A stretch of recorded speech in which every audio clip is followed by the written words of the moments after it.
Délivre-moi. Je vais te délivrer, madame. Ne t'inquiète pas. Si tu me parles de ton cas, je ne serai pas capable de te délivrer. Voici le problème que vous avez avec les hommes de Dieu.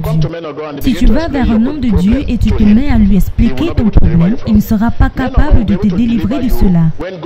Les hommes de Dieu seront capables de vous délivrer si Dieu les révèle votre situation. Êtes-vous avec moi?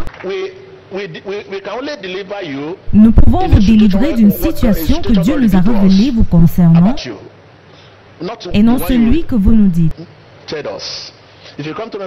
Si vous allez vers un homme de Dieu et vous dites « Homme de Dieu, priez pour moi, j'ai les fibromes », vous avez perdu votre objectif.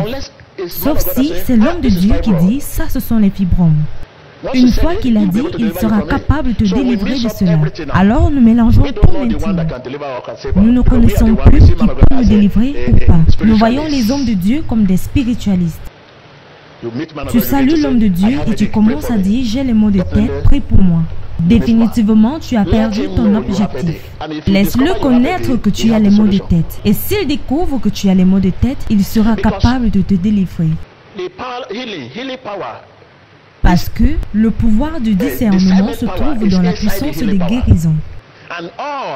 La guérison et le discernement se trouvent dans la puissance des délivrances.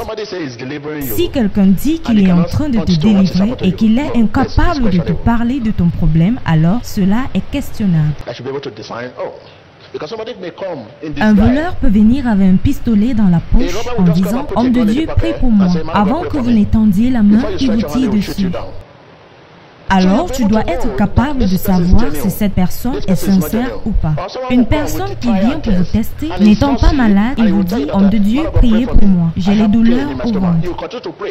Et tu lui demandes « Comment tu te sens maintenant ?»« Homme de Dieu, j'ai toujours mal. » « Au nom de Jésus, sois guéri, sois guéri, sois guéri. » « Comment te sens-tu maintenant ?»« Homme de Dieu, la douleur s'est empirée. »« Sois guéri, sois guéri, sois guéri. » « Je pense que tout va bien maintenant. » Et il répond « Ah, la douleur veut me tuer maintenant. » Juste pour te déranger.